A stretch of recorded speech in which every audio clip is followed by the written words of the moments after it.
Selamlar, bir diş hekimi. Ay ne kadar güzel çıkıyor.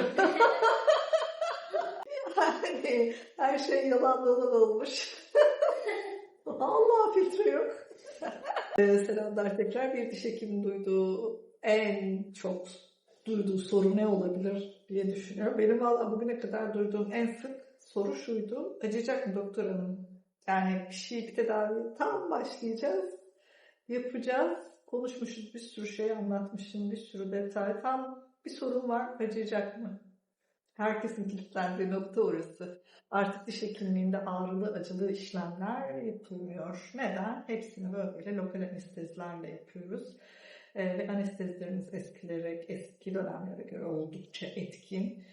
Hatta anestezi yapmadan önce de oraya güzel bir jel ya da spreyle hafif uyuşturuyor. Dolayısıyla acımıyor. Genelde lokal anesteziyle çalıştığımız için acımıyor. Vallahi bak.